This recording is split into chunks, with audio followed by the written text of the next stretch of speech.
sing lanang ya sing wedok klambine ijo terus napa seweke abang budal teng KUA. Lah dateng KUA angkah tu ka wa zawajtuka qabil tu nikah barakallahu laka wa baraka alaika. Mula begitu medal king KUA barange tesih padha kathoke ya durung salin tapi statusnya berubah dadi suami istri. Sadurunge mlebet KUA jiwit haram jawil dosa sabare metu teng KUA status suami istri dadi halal jiwit halal nyopot kathoke halal Audrey lha niku mulane zaman biyen niku jenenge panganan niku barokah wong tungane bari. Wonten sing takok, lho apa panganan iso nyimpen barokah? Lho aja meneh panganan, wong kaset iku lho nyimpen suara, flash disk nyimpen gambar. Dan niku mula wong biyen niku seneng nitipi donga teng panganan wong wedok kok wayu di I love you kok gak no panganan diseni diinstal rumiyin donga I love you. Innahu min Sulaiman wa innahu bismillahirrahmanirrahim. Utawa cara Jawa sunah mata kaji haji kujaran goyang. Lha niku ki didahar dadi I love you. Mangkane calon bupati, lurah niku wedine ana panganan gak ada statusnya. Iki kondi panganan iki. Jangan-jangan dari lawan politik ini kan. Lho jangan-jangan dari lawan politik iki lha iki nek tak pangan engko. Jangan-jangan isine donga linggis. Begitu dipangan ya medengkreng ngene lha niku panganan. Mangkano panganan itu di dalam Islam luar biasa. Dongane barik lana berkahilah kami ora berkahilah saya.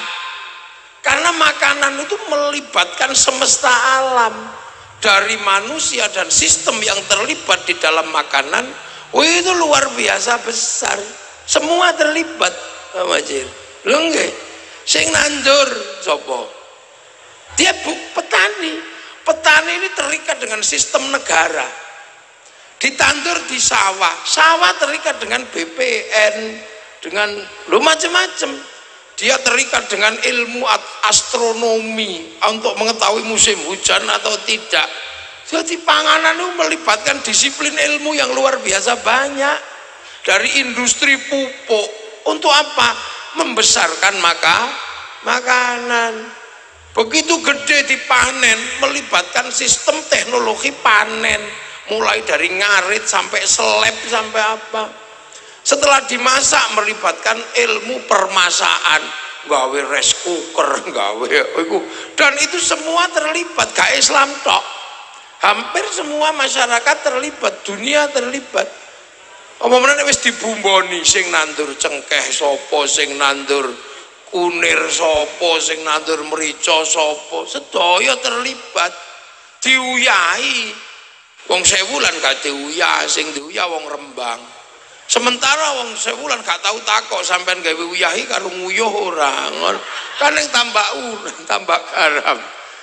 Semesta inilah yang membuat kenapa makan itu doanya Allahumma barik lana. Jadi keberkahan kepada kami yang diberikan atas nama kebaikan yang ada di dalam makanan. Makanya dongane Allahumma barik lana bukan barik lila, sebab dongane niku barik, mula panganane jenengane barokah, nek dikomule jenenge berkat. Lho wong Jawa niku sudah hebat untuk yang seperti itu. Cuman kadang nek gak patek Jawa gak paham. Wong Jawa niku artine paham. Nggih. Ya termasuk laire Kanjeng Nabi kan napa? Wa ma arsalnaka illa rahmatal lil alamin. Nabi niku dadi rahmate wong alam kabeh. Cuman waktu medun ning Mekah kondisine jahiliyah. Loh, yang disebut jahiliyah itu ndi? Ya Mekah itu jahiliyah.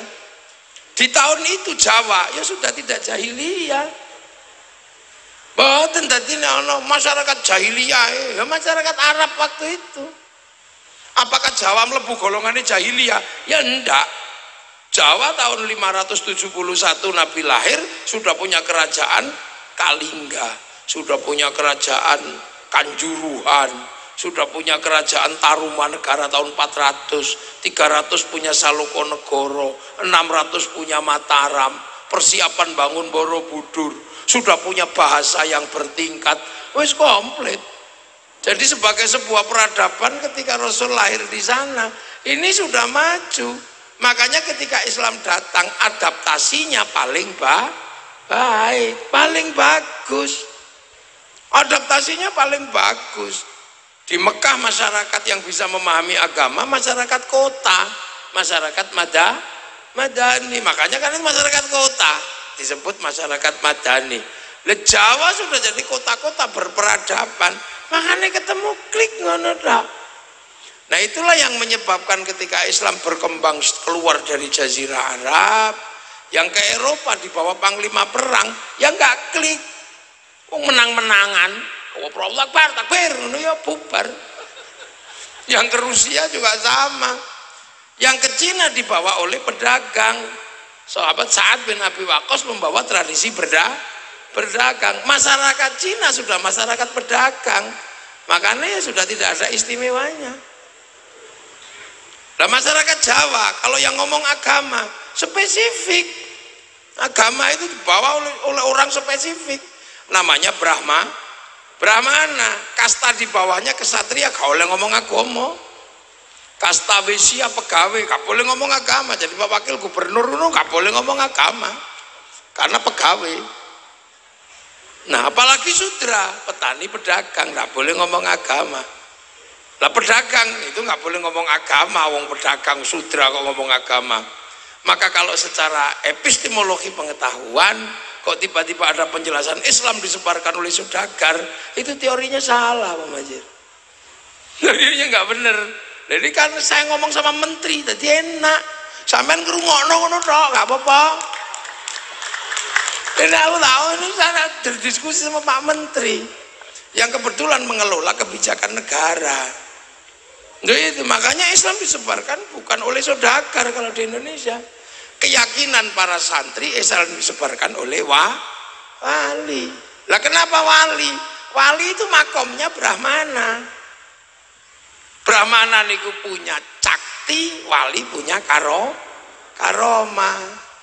Nah itu makanya imbang, dua ini sama-sama la khaufun alaihim walahum yahzanun, karena punya kedekatan dengan Tuhan.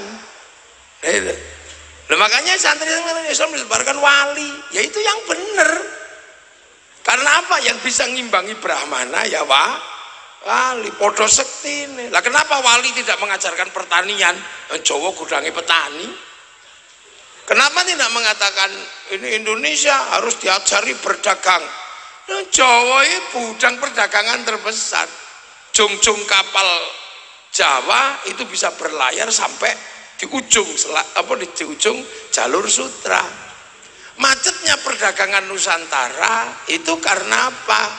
Karena jalur perdagangan keluar dari tradisi maritim dikuasai Portugis. 1515 ketika Alburquerque menaklukkan Malaka, kita dikunci. Nah tradisi itu menjadi semakin gila di zaman Belanda.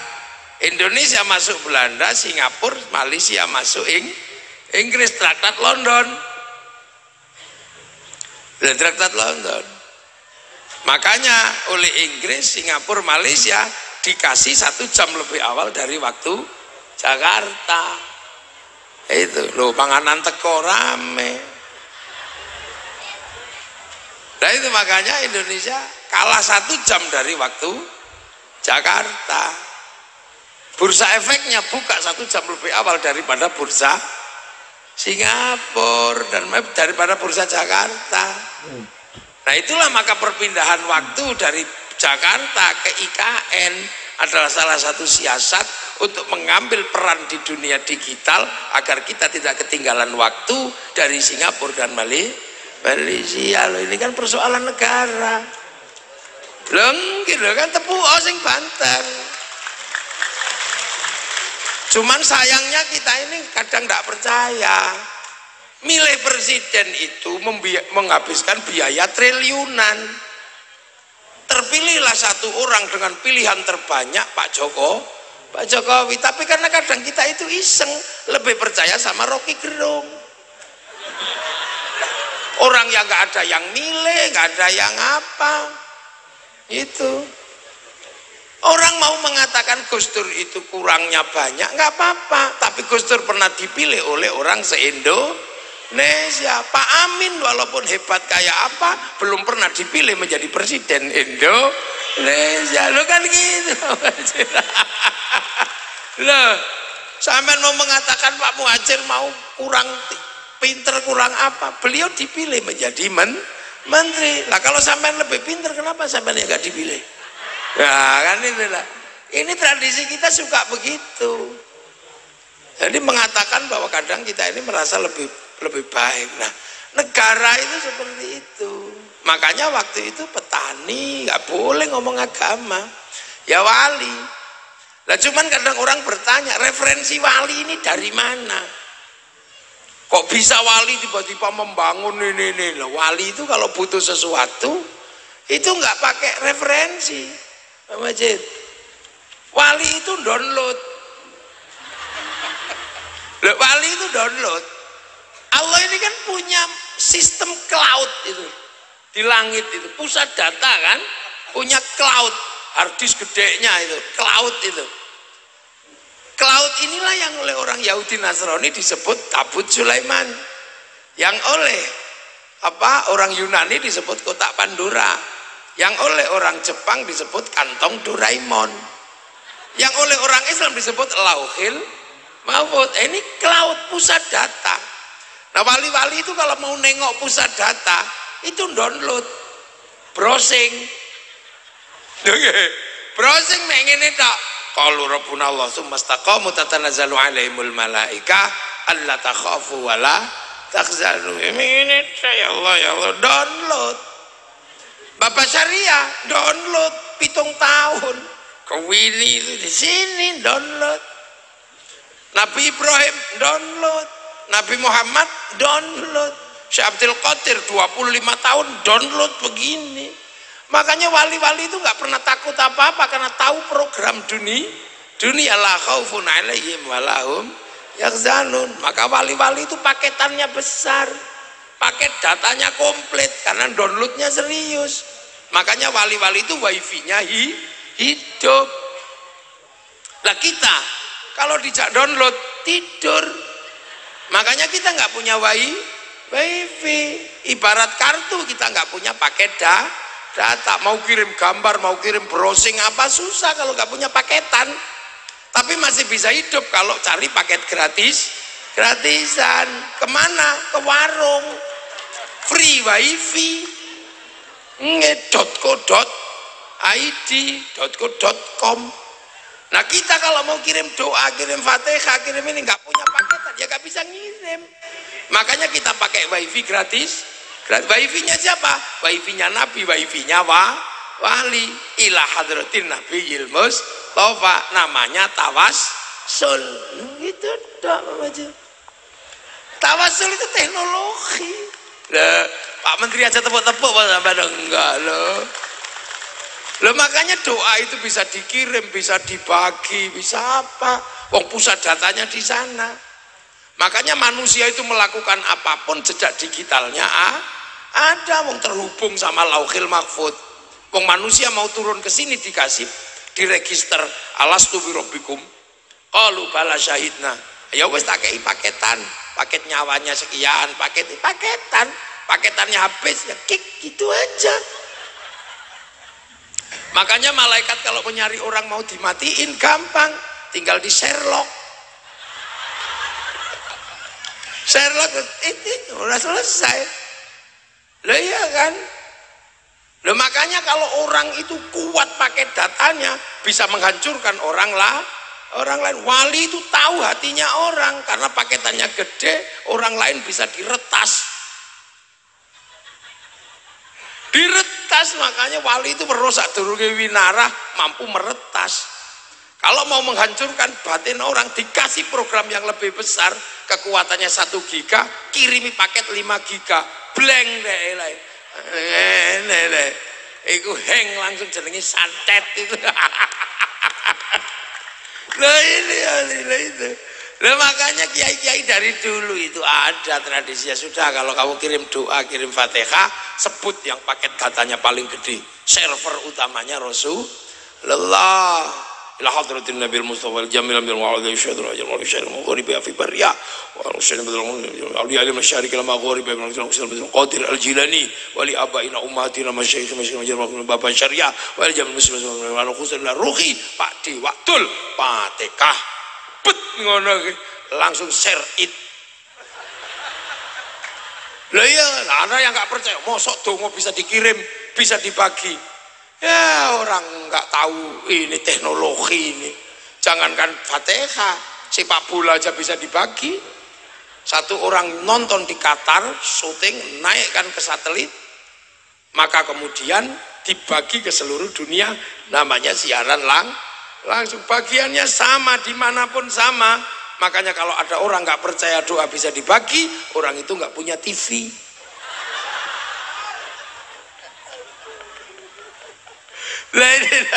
Jadi kita ini sebenarnya ini kita call, kita apa ini kan sebenarnya kan cari wifi gratisan.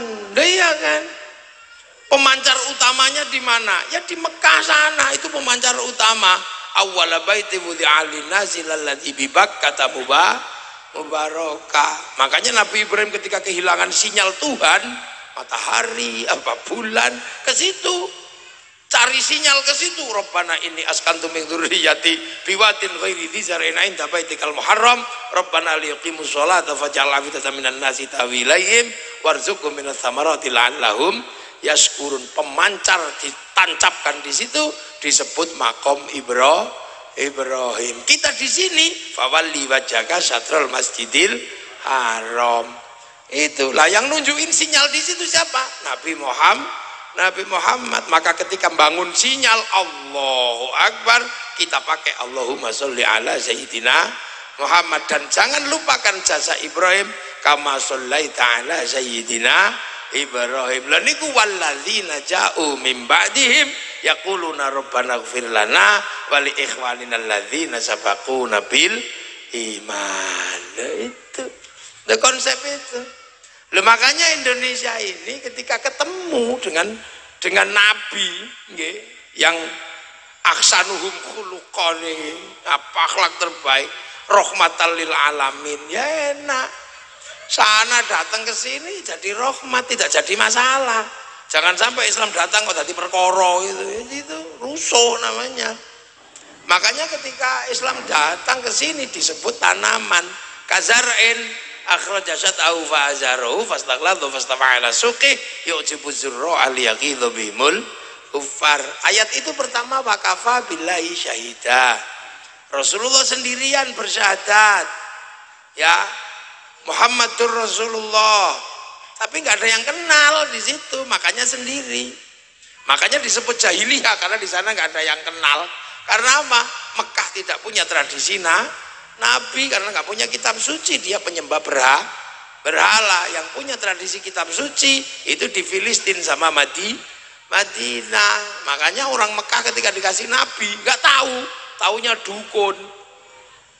Jadi makanya orang sana jahiliyah. Jadi sekali lagi yang disebut jahiliyah orang sana, bukan orang sini. Yang dikafir-kafirkan sama Allah ya orang sana, bukan orang sini. Ini kan harus dipahami, ini problem sosiologinya. Nah, orang sana nggak kenal Nabi, makanya begitu ada Nabi diusir karena mengajarkan ketuhanan yang bagi mereka aneh. Tuhannya satu, padahal di sana tradisinya banyak. Sudah gitu disuruh wudhu, padahal di sana nggak ada air. Wong diminum aja susah suruh wudu. Apalagi suruh jinabat, tambah sulit lagi. Orang sini jinabat gak ada masalah, air banyak. Di sana diminum aja susah, suruh jinabat. Padahal mereka bisa jinabat semalam 8 kali, ini susah. Makanan gak ada, suruh zakat. Udah tahu panas, suruh puasa. Loh ini kan sulit bagaimana untuk menerima itu. Makanya Nabi sendirian, Rasulullah sampai ketemu walladzina ma'ahu. Siapa? Sahabat. Makanya sahabat itu ya orang Mekah. Namanya Abu Bakar, Umar, Utsman. Gak ada sahabat tuh namanya Joni, itu gak ada. Mukidi gitu yang gak ada. Iya, sahabat ya itu. Nah, walladzina ma'ahu itu asyidda'u alal kufar. Lah kufar itu ya orang sana. Abu Jahal, Abu Lahab, bukan orang Jawa yang disebut kafir itu. Maka jangan ngafir-ngafirin orang Jawa. Wale kamu.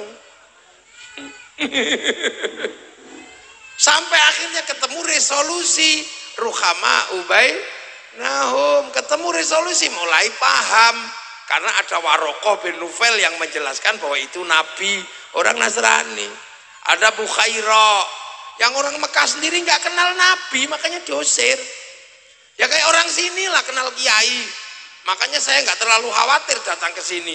Wong sudah kenal kiai, karena sebelumnya sudah diajari Mbah Basyariah tentang sosok ulama. Saya datang, Gus, ngejak salaman, orang sing nyubit barang. Iya nih jawabel, coba bokong lah. Itu karena kiai sudah diajarkan, jadi jangan terlalu sombong. Saya kiai hebat. Ya kenapa? Ya karena orang sini sudah dikenalkan tentang kiai. Coba kalau orang sini nggak dikenalkan tentang kiai, nggak kenal. Seperti pedalaman Irian itu. Kalau lihat saya, pasti mereka guyu dok. Oh ini mesti tim pemburu babi kan gitu. Jadi kita ini kadang terlalu iseng membaca sirah nabawiyah, kita mengutuk-utuk Abu Jahal, Abu Lahab. Jangan-jangan waktu itu kalau seandainya kita hidup bersama Rasulullah, kita rombongannya Abu Jahal. Makanya tenang aja. Itu cara membaca historiografi, baca sejarah. Sampai resolusinya ketemu. Ruhama ubainahum tarahum rukaan sujada yabtaguna fadlan minallah waridwanan simahum fi wujuh min athari sujud. Ya udah selesai kodifikasi. Habis itu nopo? Mataluhum fit Taurat wa mataluhum fil Injil kazar'in. Islam itu sudah digambarkan di Taurat, digambarkan di Injil seperti tanaman. Maka kunci keberhasilan Islam dimanapun adalah bagaimana cara menanam.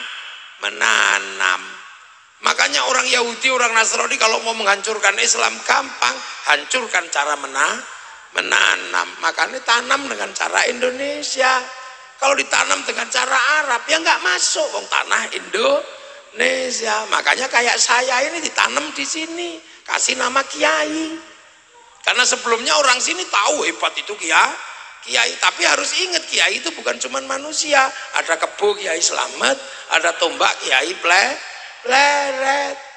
Maka kiai harus ngerti teman-temannya.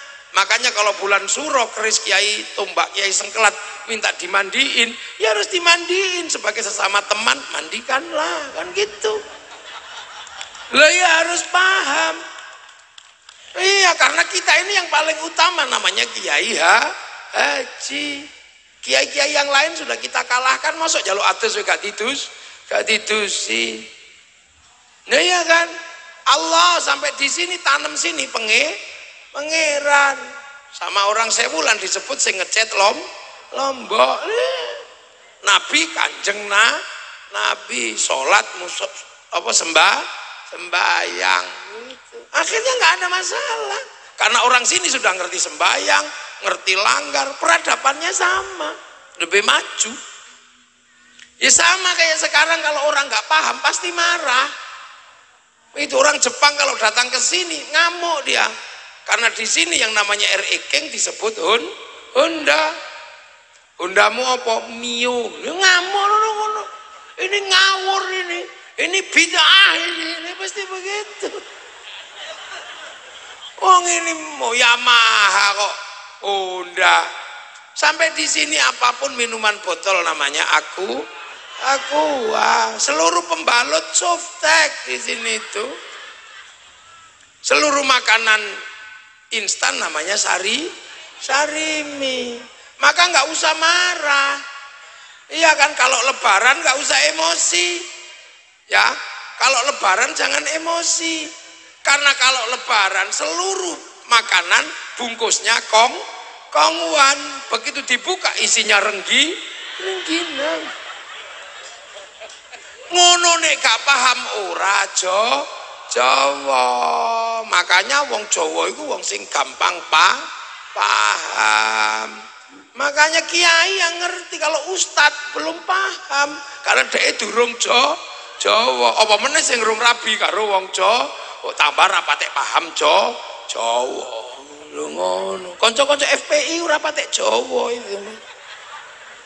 Kanca-kanca Wahabi ora pati Jawa. Makane alo-alo. Lah itu. Lah karena wong Jawa paham.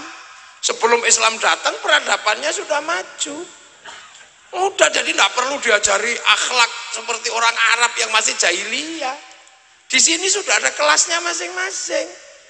Ada kelas turu, ada kelas sare, ada kelas tilem, ada kelas nendro. Neng ada kelas micek ya, Sudah ada di sini Boso Kromo itu sudah ada. Ada kelas mangan, ada naik kelas nedo dahar, ada kelas badok, nguntal, sudah ada nyekek. Kelas-kelas itu ada semua. Jadi sistem kelas itu sudah ada, bahkan sampai statusnya ada. Kerukunan sudah ada. Di sana baru diajarkan sing rukun. Sini wis rukun, wong mangan gak mangan kumpul. Bahkan sudah ketemu Bhinneka Tunggal Ika. Wis komplit. Dan bakasan di sini lebih luas daripada bakasan di sana. Di sana kalau bakas buah paling kurma, ruman niku trimo. Terus jeruk, nek kene bakasane sawu, pelem, cipluan, kesemak, duren, wis komplit di sini banyak bakasannya. Orang sana kalau bakas makanan paling ya roti, kurma, gandum, sini tales, gembili, uwi, bote, porang. Sana bakas hantu paling syaiton, jin, gos, kene wewe gumber, genderuwo, kuntilanak, suster ngesot, kolor hijau. Banyak, makanya ulama sini lebih pinter. Kenapa? Dinamikanya lebih banyak. Sana ketemu agama mek loro tok, Yahudi Nasrani, kene ketemu Hindu, ketemu Buddha, setengah Hindu, setengah Buddha. Jadi makanya orang sih Islam KTP loh itu. Makanya ulama sini tuh dinamikanya lebih kompleks dan mampu bikin resolusi konflik. Di sana ndak keprok karena hiburannya juga nggak ada. Hiburannya paling naik kuda karo golek bojo gitu. Sini tenang, hiburannya banyak. Ke sawah ono jangkrik gitu, hiburan. Ono doro hiburan. Gus dia ono jago diajari lho. Ono jaran pelayokno. Sana nggak ada hiburan. Kene hiburannya aneh akeh. Lapa-lapa we didu kene. Ayo gonggo. Ono apa nika? Gantangan macam-macam. Ono suket ditekoni diduduk ngono. Ono godhong lamtoro talene duk menang-menangan lho. Sini hiburannya banyak, bengi-bengi neng sawah nyuluh welut. Hiburan tok neng ini, makanya tidak semata-mata urusan moral sini. Hiburannya akeh. Mulane wong kene niku enak, ndak perlu ribut. Nah, dikit-dikit ribut di sana bakasane akeh, landscape-nya juga nggak terlalu banyak. Makanya jadi kiai di Indonesia itu lebih soft, lebih persis kaya nabi. Lebih bisa membangun resolusi konflik. Karena apa? hal-hal yang bersifat yang lain sudah bisa dilewati karena alam menyediakan. Makanya orang sini itu yang diinginkan cuma satu, apa? Anitum harisun alaikum bil mu'minina raufur rahim. Jadi nyontoh Nabi itu karena keinginannya. Nah itulah makanya para wali ketika mempertemukan Islam dengan orang sini enak, sudah rukun, sudah apa, maka pilihan tersulitnya adalah apa? Mempertemukan Islam agar tidak memecah belah kekuatan Nusantara. Konsepnya kafir, oh masalah ini kafir. Ya tepuk, oh sing banten Pak Menteri ya tepuk sampean. Lo kalau kafir masalah. Makanya ketika satu ini berbeda-beda, oh gimana? Oh Nabi punya konsep. Apa konsep Nabi? Kullukum ra'in wa kullukum mas'ulun an ra'iyati. Kalian semua para pemimpin yang harus hidup saling bertanggung jawab antara yang mimpin dan yang dipimpin. Akhirnya konsep itu dimasukkan kepada orang Nusantara yang berbeda-beda tapi tetap satu jua. Maka konsep ra'iyah masuk ke Nusantara dan diterima oleh kita yang raja, hamba, semuanya patuh. Kawulo jadi kulo, hamba sahaya saya. Ini itu abdi, pukulun ulun. Semua masuk dalam konsep ra'iyah itulah yang diserap ke bahasa kita menjadi rakyat. Jadi ra'iyah itu bukan people. Kalau people itu vox populi, vox dei, suara mayoritas, suara Tuhan. Begitu dia mayoritas, mengatasnamakan Tuhan, menjadi kekuatan diktator mayoritas. Kita bukan proletar, kita bukan komunis. Kalau proletar ngumpul namanya diktator proletariat. Maka semayoritas apapun kaum muslimin dengan konsep ra'iyah tidak akan pernah menjadi diktator mayoritas. Nah itulah satu-satunya negara muslim dunia yang sanggup ngambil kalimat ra'iyah untuk konsep warga bangsanya hanya muslim Indonesia. Karena lihat, makanya ra'iyah itu kalau ngumpul namanya musyarakah, masyarakat. Ini itu masyarakat kalau berbeda paham, wasyawirhum fil amri, lahir konsep musyawarah. Karena yang nata para wali maka teritorinya disebut wilayah. Al-wali al-wilayah. Wilayah itu yang akhirnya jadi NKRI, Negara Kesatuan Republik Indonesia. Itu. Makanya penerus para wali mengatakan NKRI harga mati. Yang bukan penerus wali, NKRI harga pas. Lah itu. Lah karena NKRI ini membangun konsep ra'iyah, maka pemimpin tertingginya Majelis Permusyawaratan Rakyat. Kenapa pakai majelis? Karena majelis adalah konsep tenggang rasa dari yang berbeda. Beda tafassahu fil majalis fafsahu yafsakhillah. Majelis Permusyawaratan Rakyat, Dewan Perwakilan Rakyat. Nah ini yang landasan kita anut sehingga kita selamat menjadi bangsa masa depan. Apa bangsa masa depan? Adalah bangsa yang mampu bangun persatuan. Nah itu aja. Nah, makanya Arab satu bangsa pecah puluhan negara, Cina satu bangsa pecah puluhan negara, Afrika satu bangsa pecah puluhan negara. Tapi kita dengan konsep ra'iyah, puluhan bangsa, suku dan agama mampu bersatu dalam satu negara, Kesatuan Republik Indonesia. Nah ini jadi negara paling sunnah di dunia, ya Indonesia. Makanya orang mengatakan negeri ini tauhid, oleh kok tempilingi, oleh.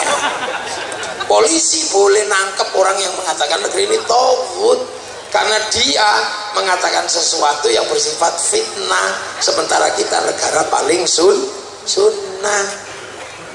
Nah itu makanya para penerus wali membangun negara terus. Ada yang jadi DPR, ada yang jadi bupati, ada yang jadi menteri, ada yang jadi wakil gubernur, ada yang nyalon.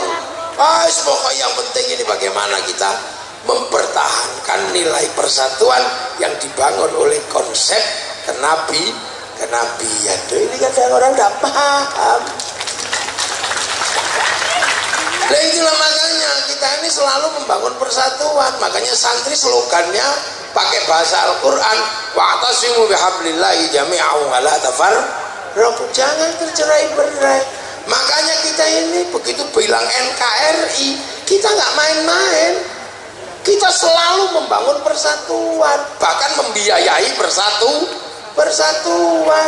Berapa kali kita bersatu dalam setiap tahun untuk urusan Nabi, lahiran, terus mulutan, Isra Mi'raj, semua dibangun persatuan itu.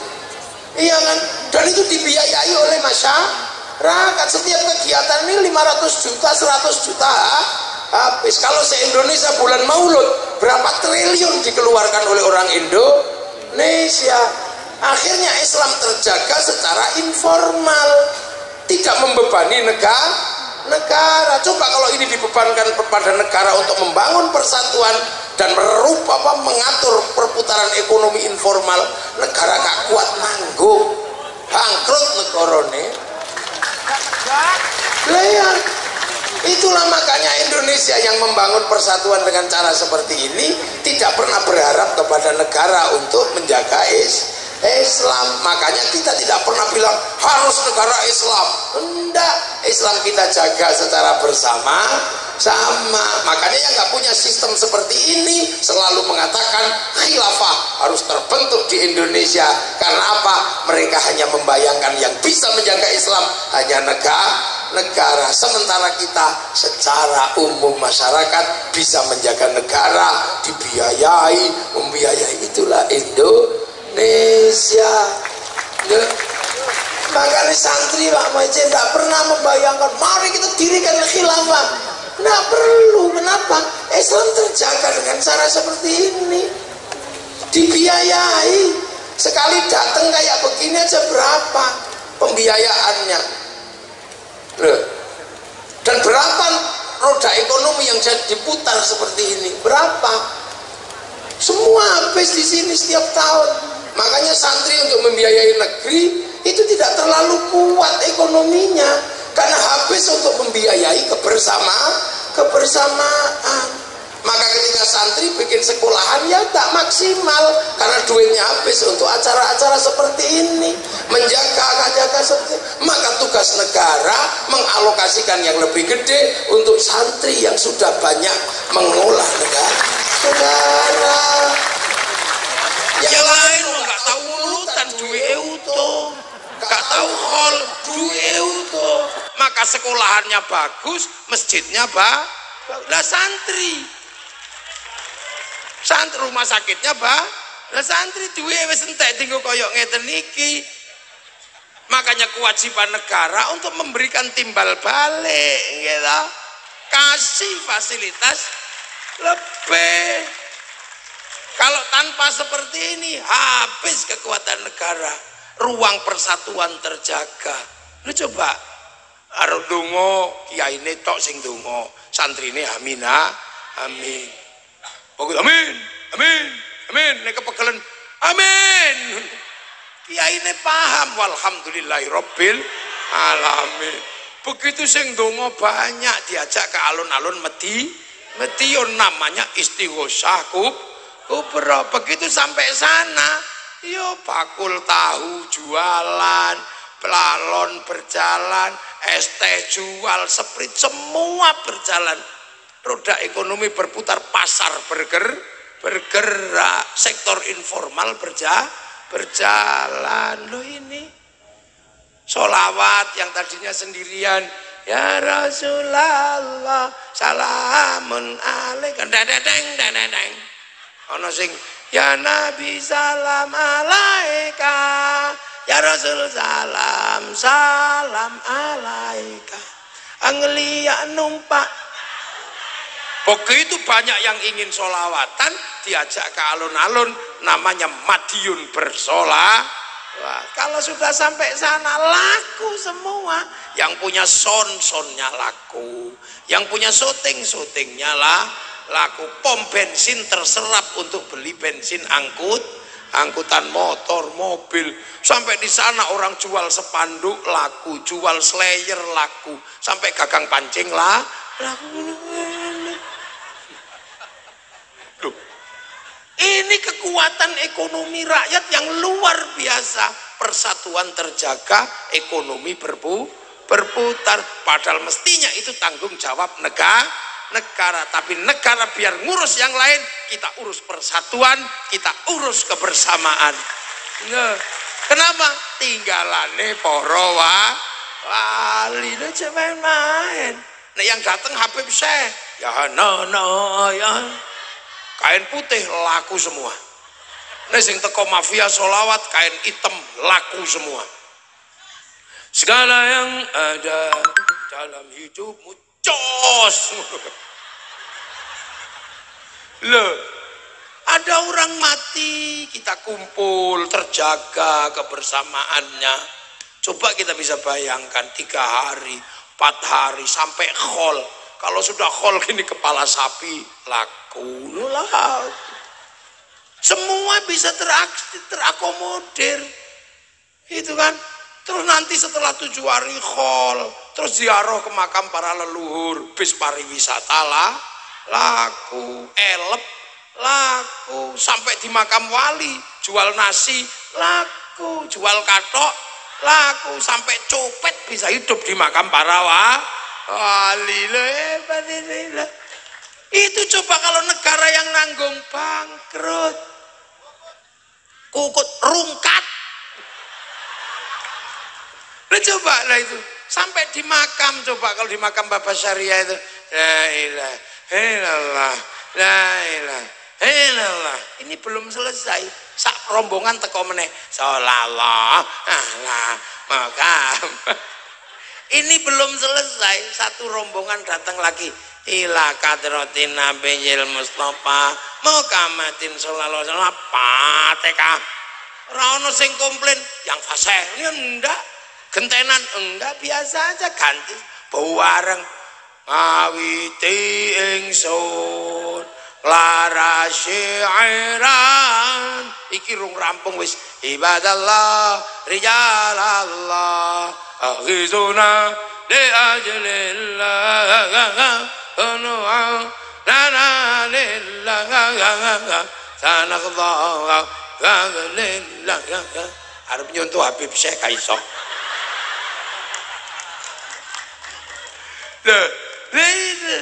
Terus tiba-tiba lagi rame gitu, ada satu orang masuk, copet kira-kira. Ternyata akhirnya apa? Buka sakitnya, gue speaker. Rombongan saking sewulan ditenggoteng bis. Akhirnya kerukunan terjaga, berziarah. Orang sewulan ziarah ke Jombang, mencintai tanah Jombang karena ada makam gurunya. Berziarah ke Surabaya, Mbah Ngampel merindukan tanah Surabaya karena ada makam gurunya. Setiap tanah yang diziarahi melahirkan rasa cinta dan kerinduan di mana gurunya disemayamkan. Itulah bibit cinta pada tanah air. Makanya nggak ada teroris kok tumbuh dari kalangan santri yang suka ziarah kubur. Seluruh teroris tumbuh dari orang yang tidak pernah ziarah kubur. Lah, jangan. Makanya polisi, TNI nggak usah mencurigai santri, nggak akan jadi teroris. Udah bener Pak Wakil Gubernur, nggak ada. Mau ngebom Surabaya, takut sama Sunan Ampel. Mau ngebom Madura, takut Mbah Khalil. Makanya teroris itu blang-blung. Kenapa? Gak ada yang ditakuti. Loh, ini kan negara. Makanya anak-anak santri cinta ziarah kubur, ya cinta negara. Terbangun dibiayai. Terus kiai itu juga nggak bisa dibiarkan karena atas nama Tuhan. Makanya kiai itu dibatasi, dibagi 2. Satu kiai sakti, yang kedua kiai kurang sakti. Kalau saya ini kiai nggak sakti, jadi nggak perlu dibatasi, bisa diinterupsi. Gus sudah malam, berhenti. Ya, Pak Menteri udah linu, ya berhenti. Lah iya kan, udah linu dengkulnya kan udah sepuh. Iya, Gus Hasib udah linu. Gitu. Ibaratnya gitu. Tapi itu karena kiai kurang sakti. Lah kalau kiai yang sakti harus dibatasi. Siapa kiai yang sakti? Khotib Khotib Jumat itu kiai yang paling sekti, nggak ada yang berani dia. Kalau sudah bawa tongkat, siapa yang berani? Interupsi telepon nggak berani, mesti diem aja.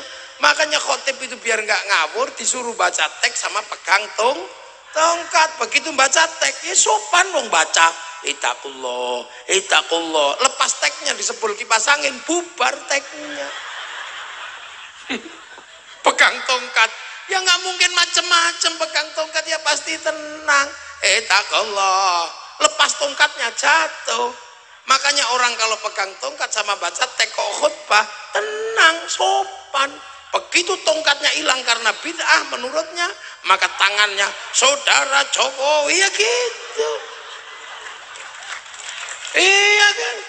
Makanya kalau nyari yang kocok-kocok gitu, lihat aja masjidnya, pasti nggak ada tongkatnya. Lah itu santri.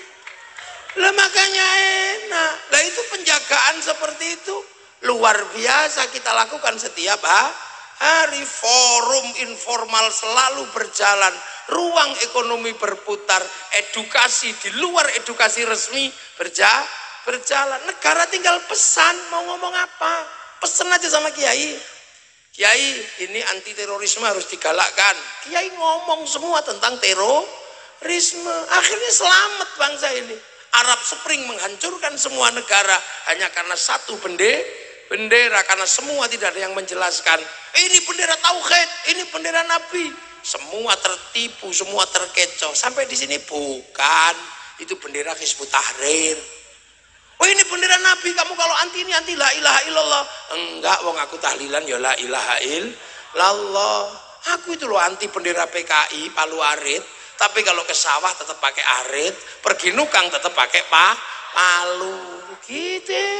Selamat bangsa ini, wong kiainya santai jawabnya. Awas lagunya Haddad Alwi itu lagu Syiah. Ummi lagu Syiah. Halah gitu aja kok Syiah. Indonesia yang lebih serem dari itu ada apa? Indung-indung. Doa Siti Aisyah, mandi di kali rambutnya basah, tidak sembahyang, tidak puasa, dalam kubur mendapat sih. Kok pakai nama Siti Aisyah itu? Coba pakai nama Pak Ijem apa sopo. Itu bukan Siti Aisyah istri Rasulullah. Itu Aisyah Medion. Lu ya gitu. Lu kiai-kiai enak, makanya ada situasi-situasi yang sulit jebol. Itu di Suriah cuman satu orang yang berani ngomong, Syekh Ramadan Al-Buti, habis. Di Libya yang ngomong cuma Muammar Gaddafi, habis. Di sini kiai sampai kampung-kampung ngomong semua tentang negara. Makanya situasi tersulit ketika kita punya tradisi ngumpul adalah ketika terjadi corona. Pesen kiai enak, yai nggak usah Jumatan. Besok gak Jumatan ya? Nggih, enak. Alhamdulillah libur. Besok nggak usah tarweh ya? Para hadirin, ini kita sampai di zaman digital millennial killing everything. Para hadirin semua, orang milenial hidupnya cuma dari dua hal, dari mulut dan dari jempol. Makanya mulut milenial nggak bisa ditahan, bisa ngomong apa saja karena medsos memungkinkan untuk itu. Para hadirin, yang kedua, dosa manusia bisa terbuka karena punya jempol. Dia bisa buka apa saja menggunakan jempolnya. Maka jempol dan mulut diazab oleh Allah. Turunlah corona. Mulut harus pakai masker, tangan harus pakai hand sanitizer. Betul? Betul. Padahal kiai ini ngarang. Loh, iku nek akhirnya bangsa ini selamat itu loh. Ya Allah, mengono tok beres. Coba kalau nggak ada ruang informal seperti itu, maka jangan pernah membayangkan di negeri ini kalau kemudian ini dipisah-pisah, doa sendiri, apa-apa sendiri, bangsa ini tidak punya kekuatan persatuan, tinggal menunggu kehancuran. Makanya santri-santri yang sibuk ngurus negara dengan cara seperti ini tidak mampu bikin sekolahan bagus, tidak mampu bikin rumah sakit bagus. Tugas Pak Wakil Gubernur dan Pak Menteri untuk menyempurnakannya. Nah, iya, Jangan yang tidak ikut jaga negara dibiayai terus. Apa gunanya? Tumbuhlah kelompok-kelompok yang membahayakan bangsa dan negara. Makanya ketua NU ditanya Pak Muhajir, sekolahanmu yang butuh bantuan mana? Dibantu. Duh, ya pasti saya udah paham mau penjenengan itu kan wong NU. Enggak dong, telah sewulan mana? Itu ini negara. Kalau tidak dilakukan itu, maka kemudian akan ada ketimpangan.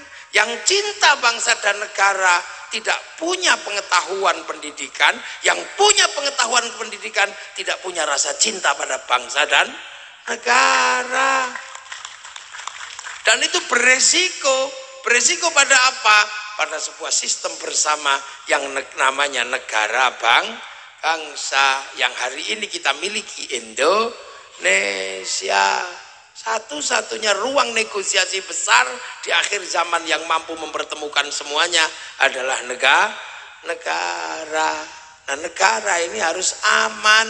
Makanya konsep pertama dalam Al-Quran adalah tentang baladil amin. Baru laqad khalaqnal insana fi ahsani taqwim. Baru tsumma radadnahu asfala safilin illal ladzina amanu wa amilus sholihat. Manusia yang baik akan terjaga oleh agama yang baik, tapi agama yang baik dan manusia yang baik tidak akan aman kalau tidak ada keamanan bangsa dan negara. Manusia rusak, agama rusak kalau tidak ada baladil amin. Konsep negara itu negara. Itu loh. Makanya orang-orang yang menjaga manusia, orang-orang yang orang-orang yang menjaga amanu wa amilus sholihat, ini punya ruang khusus di hadapan Allah. Apa? Falahum ajrun ghairu mamnun, dapat pahala yang tidak akan pernah berhenti. Makanya wali-wali itu kenapa makamnya rame? Karena apa? Hidupnya ngurus manusia, tidak pernah mundur dari persoalan manusia. Makanya ketika lahir rame, meninggal rame, kuburannya rame oleh manusia. Kalau seumur-umur yang dipikir cuma wedus, begitu mati yang ziarah ya wedus. Nguyur tok weduse lunga. Makanya kuburan nggih. Ini falau majrun ghairu mamnun. Makanya ngurus manusia ini luar biasa. Nah, itulah para wali. Lah Bapak Syariah bagian dari itu. Makanya Bapak Syariah punya ruang publik yang demikian gede ketika hidup sampai meninggal. Ya jangan salah, kalau anak cucunya mendapatkan barokah dari ruang publik yang dibangun oleh para pendahulunya. Karena orang-orang soleh itu punya warisan kebaikan. Buktinya apa? Loh, Nabi Musa sama Nabi Khidir. Nabi Musa sama Nabi Khidir itu ribut.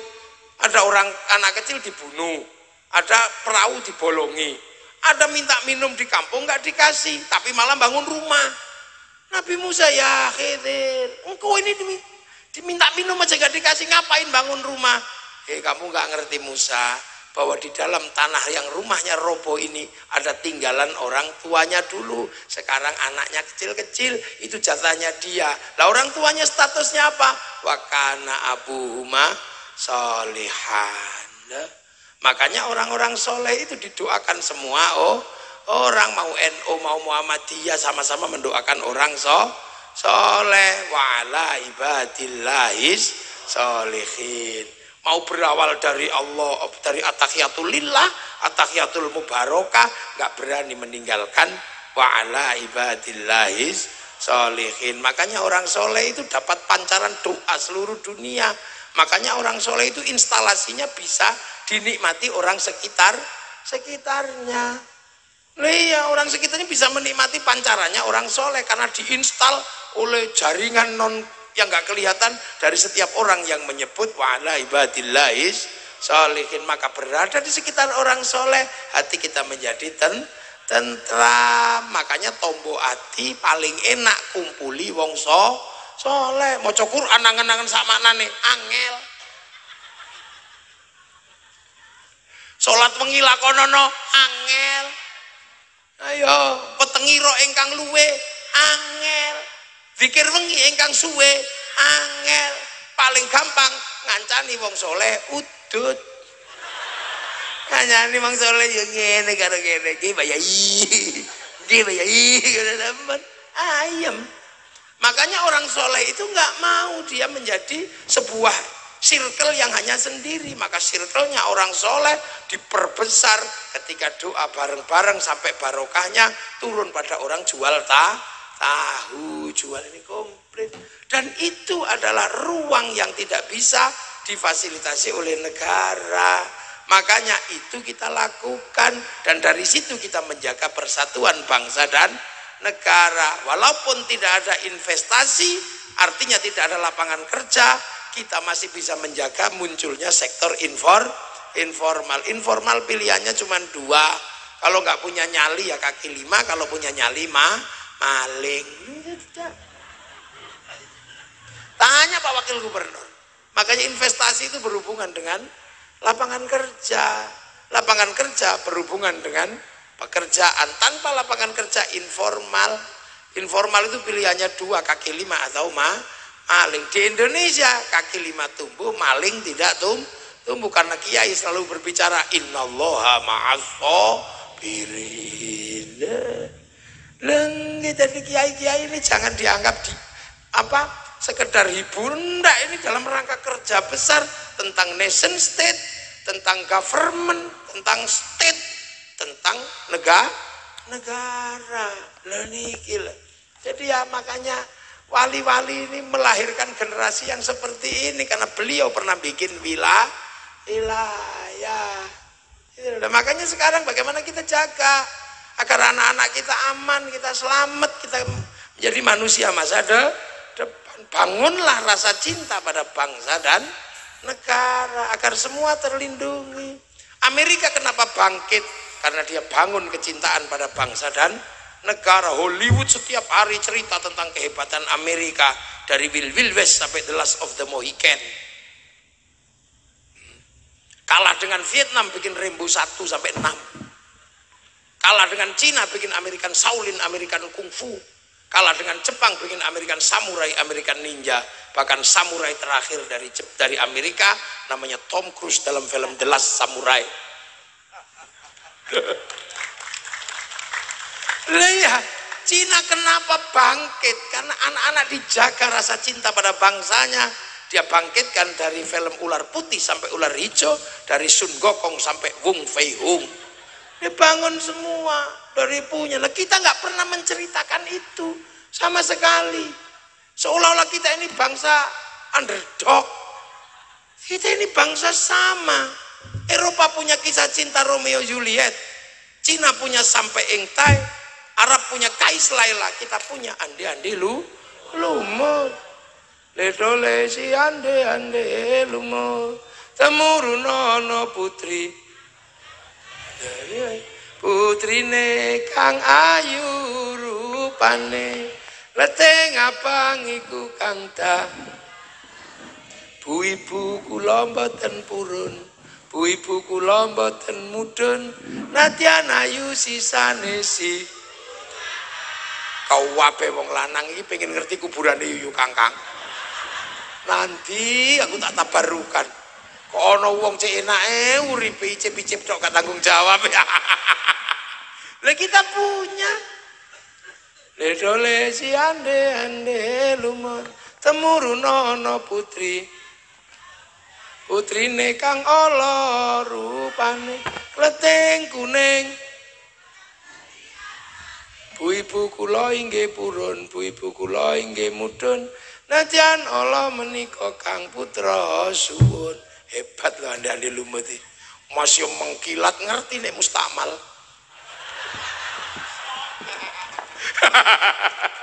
Lho masih leteng kuning itu wireng tok mambu telek orisinil rada kano Jawa top.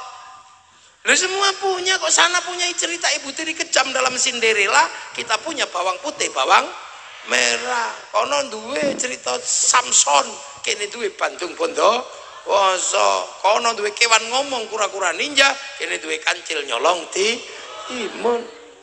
Duwe Sana punya alat musik terbang terbuat dari kayu kulit, gampang gawene. Eropa punya alat musik gitar kayu tali. Kita punya alat musik gamelan terbuat dari logam. Artinya hanya bangsa yang menguasai ilmu pertambangan maju dan penguasaan metalurgi yang mapan mampu membuat alat musik dari logam. Lo tiba-tiba bangsa ini dewe diceritakno elek duwe presiden elek, di TNI elek, duwe pitik gede pitik Bangkok. Iya kan? Duwe napa? Nongko gede titik nongko Londo. Sing asli Indonesia karek gula Jawa. Kenapa gitu ini? Sementara bangsa yang lain mulai bangkit. Itu cita-cita para wali itu. Baba Syariah akan bangsa ini bangkit bersaing sejajar dengan bangsa yang lain. Nah, coba Jepang. Ini persis 30 September. Kita cerita tentang PKI karena memang pernah terjadi pembantaian antara PKI, tentara dan rakyat dan kiai. Dia ceritakan aja. Tapi Jepang punya pengalaman yang sama, konflik antara Tokugawa dan restorasi Meiji, pembantaian antar generasi. Mereka ceritakan itu dalam film Samurai X dengan tokohnya Rurouni Kenshin. Malaysia agar tidak mengulang konflik antar generasi, antar anak bangsa, diserahkanlah Malaysia pada si Upin dan si Ipin. Dia nggak boleh lupa ada anak-anak India, maka Upin Ipin kenalkan Jarjet. Dia nggak boleh lupa ada anak-anak Cina, kenalkan Mei Mei. Dia nggak boleh lupa ada anak-anak Indonesia, kenalkan Susanti. Ini strategi kebudayaan. Kapan bangsa ini membuat cerita bahwa ketika dunia diluluhlantakkan oleh Mongolia, Arab jatuh, Cina habis, Eropa habis oleh Mongolia, tapi Mongolia ketika menyerang Nusantara habis sama pasukan Kertanegara. Satu-satunya bangsa dunia yang sanggup mengalahkan Mongolia, bangsa Indonesia. Makanya ojo ngejak gelut karo wong Indonesia, tukang gelut. Pemenang bediun. Lah iya SH. PKS. IKS. Pagar Nusa, SHW pecah loro, SH Winongo, SH Teratai pecah loro meneh, Mas Topik karo Murjoko. Ngono. Lha iku gek medhi entuk durung liyane. Makanya Indonesia itu jangan ojo digarai, terutama wong Jawa. Wong Jawa iki senengane ngalah. Engko terus ngalih, lah kayak ngamuk. Lho iya. Makanya ketika Belanda sudah melakukan hal-hal yang jahat, dilawan oleh orang Indonesia. Kalau Anda pengen ngerti, satu-satunya negara di dunia yang merebut kemerdekaannya dengan cara perang hanya Indonesia. Itu kan, ayo coba, satu-satunya negara yang merebut kemerdekaannya dengan perang itu hanya Indonesia. Lah semua mengalami itu. Setelah itu negara bisa produksi. Gitu loh. Ini kan dunia. Malam ini di tempat saya ada konser Sepultura di Jogja, musik rock cadas. Nah dulu di saat musik rock cadas, kita pernah mencatat sejarah konser terbesar di dunia tahun 95, namanya konser Metallica. Itu di Moskow. Semua negara geleng-geleng karena menjebol perang dingin antara Amerika sama Soviet. Jebol semua karena musik. Semua datang ke Soviet di lapangan merah, semua nonton dengan gini-gini, 6 juta orang nonton konser itu, dan semua mengatakan Woodstock aja kalah dan tidak akan pernah dalam sejarah konser bisa dikalahkan dengan 6 juta penonton. Tapi begitu musim corona kalah sama BTS, diajar sama BTS sekali konser yang nonton 100 juta orang, seminggu konser 4 kali, sebulan 16 kali. Setahun tak hitung pemasukan untuk negara Korea dari BTS 1.250 triliun. BTS tok durung liyane, ayo. Makanya kita ini punya kekuatan-kekuatan yang harus dihitung. Maka Pak Menteri saya pesan, bagaimana kita punya huruf dalam negeri yang disepakati dalam domain internasional yang bukan ABCD. Cina mendaftarkan hurufnya waktu algoritma disepakati di domain internasional. Sehingga dia berani ngelawan Amerika, dia berani ngelawan Amazon dengan Alibaba, dia berani ngelawan WhatsApp pakai WeChat, Dia berani ngelawan Facebook pakai QQ run. Kita belum bisa melakukan itu. Maka ratusan triliun diambil oleh Facebook dan WhatsApp setiap bulan dari Indonesia. Itu duit semua Bapak aja. Nah huruf Jawa harus gitu. Nanti password kita Belkedes gitu bisa. Kita bisa pakai password telek lantung itu bisa. Silit berintek ono bisa lah. Saya tidak bisa lah itu. Maka negara harus hadir untuk hal-hal yang seperti ini. Ini tentang masa depan. Anak-anak kita ini semuanya akan bertarung di masa depan. Di dunia digital. Sementara dunia digital adalah dunia baru yang disebut milenial. Millennials killing everything. Pembunuh segalanya. Yang terbunuh oleh milenial sudah berapa? Tahu-tahu pos hilang. Tahu-tahu gedung biskop hilang. Tahu-tahu apa? Orang hilang, tahu-tahu pasar hilang semua. Dulu kita masih kalau jatuh cinta itu masih mengandalkan pos, cari kertas warnanya pink. Masih ada industri kertas, ada industri surat cinta, perangko, nulis itu untukmu kekasihku. Semenjak kepergianmu di rantau orang, aku merindukanmu. Sepi kekasihku. Setiap malam yang terpanjang hanya wajahmu. Malam hari ini aku masih tercium bau tubuhmu. Kekasihku. Ini harus kita lewati sebagai ujian cinta kita. Demi masa depan kau, aku dan anak-anak kita nanti. Tapi malam hari ini aku pun tahu kau sedang merindukanku. Sebab angin berbisik mendesau membisikkan namamu di telingaku. Dan aku yakin malam hari ini kau dan aku sedang duduk di bawah sinar rembulan yang sama. Dariku yang mencintaimu. 4 kali 4, 16. Sempat tidak sempat, harap dibalas. Itu. Terus kita masukin ke amplop, cari perangko, didilat, template. Ada pos, ada yang menyerap Honda Win. Tiba-tiba itu hilang semua aset anak-anak yang sekolah di Parpostel, nggak ada ruang kerjanya karena cinta semuanya diambil oleh WhatsApp. Tinggal gini, gitu dong. Kalimatnya juga nggak panjang, cuman mah. Ini real dunia baru, sampai nggak boleh marah. Dulu kita punya anak cantik seneng karena apa? Bisa mensortir calon menantu di depan rumah. Siapa kamu? Lulusan mana? Sekarang kita cegat di depan pintu, anaknya video call. Kita mau apa? Ini dunia baru. Ayo.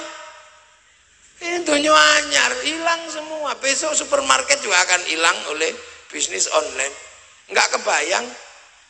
Bayangkan gudang garam segede itu. Armadanya seberapa. Tapi begitu di lantai bursa, kalah sama Bukalapak. Kan gak masuk akal, yang bahannya modalnya cuma laptop situ tok ini. Nah, Bluebird itu berapa asetnya? Kalah sama Nadiem Makarim, Gojek. Padahal asetnya cuma laptop loro tok. Ini dunia baru. Anak-anak disuruh, nak beli rokok. Nggak jalan sekarang, orang tuanya marah. Suruh beli kok duduk. Online Pak. Dunia baru. Kalau kita nggak tanggap dengan dunia yang sedang bergerak, kita akan tetap menjadi bangsa yang dipaksa menjadi pasar.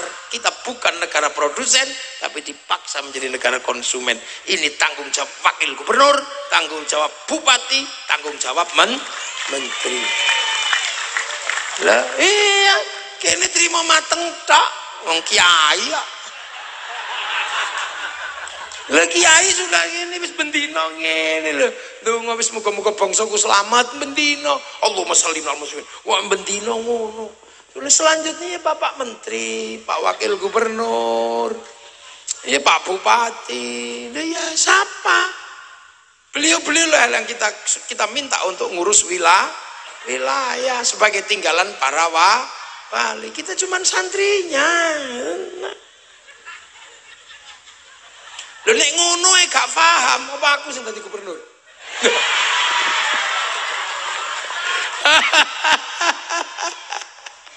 Paham, cuman kan bahwa hal seperti itu harus dikerjakan secara sistemik dan sistematis.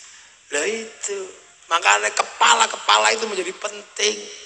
Makanya malam hari ini kita ngedep kepala kepala itu penting. Ini simbol bahwa jadi kepala itu berat. Makanya dulu nenek moyang kita punya lagu gundul-gundul pacul, gundul sira itu pemimpin duwe barang papat, meripat irung lambeku kuping, meripat nggo ndelok rakyat, kuping nggo ngrungono, irung nggo ngambus, lambe nggo nuturi. Barang papat kok ucul, pacul. Meripat ndak perlu rakyat, irung ndak bisa mencium penderitaan rakyat, lambe gak iso nuturi rakyat, telinga tidak lagi mendengar cerita rakyat, barang papat kok ucul, gundule gembe. Ya, lah gundul gembelengan nyunggi wakul, nyunggi amanah kok gembelengan wakule nglem. Nah, makanya nggak ada kok di Indonesia terus. Oh, udah ada, itu bukan Indonesia ya, gundul-gundul pacul jala gembelengan ngono wis ngono.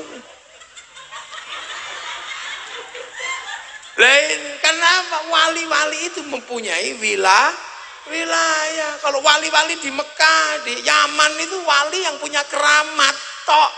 Urung duwe sini wali punya wilayah. Makanya di sini perjalanan manusia purna di Indonesia. Ya ayuhan nas menungso. Iblis ribut, malaikat sudah dilewati. Inna khalaqnakum min dzakari wa unsa, menghasilkan terbunuhnya Abil, itu dilewati. Wa ja'alnakum syu'uban wa qabaila, terjadilah berbangsa-bangsa, suku-suku, kalian harus saling mengerti. Itu sudah dilewati bangsa Indonesia. Bangsa Indonesia sudah melaju ke titik mana? Inna akramakum indallahi atqakum, pokoknya kowe takwa, kamu baik, kamulah orang terbaik. Enggak ditanya lagi sukumu apa, nasabmu siapa, bangsamu siapa. Maka di Indonesia kok bisa mikir nasabmu siapa? Aku mundur balik ke zaman jahiliyah. Kenapa kaget? Ya memang begitu. Tadi bupati wis gak ditakokno iki trahmu sapa, wis gak, pokoknya pinter di duit ya wis ngono ae beres. Tadi menteri ya pokoknya pinter, oh sudah. Tadi wakil gubernur ya pokoknya apik wis. Kita sudah sampai di fase itu. Ngapain kita mundur lagi ke belakang, nanya suku, nanya turunan, lewat itu. Inna akramakum indallahi atqakum, tinggal menunggu perjalanan berikutnya. Mayyattaqillaha yaj'al lahu makhraja wa yarzuqhu min haitsu la yahtasib. Tinggal nunggu bahwa kita akan selalu punya jalan keluar. Mayyattaqillaha yaj'al lahu makhraja law anna ahlal qura amanu wattaqau la fatahna. Fase itu akan kita lewati. Kalau kita suku, turunan, nasab, mundur mana kita itu? Itu bangsa masih kuno, itu bangsa masa lalu. Kalau masih ngurus itu nggak akan selesai, karena konflik selalu akan terjadi karena perbedaan suku, perbedaan ras. Kita sudah menganut konsep ra'iyah, berbeda-beda tapi hidup saling bertanggung jawab. Matur nuwun. Assalamualaikum warahmatullahi wabarakatuh.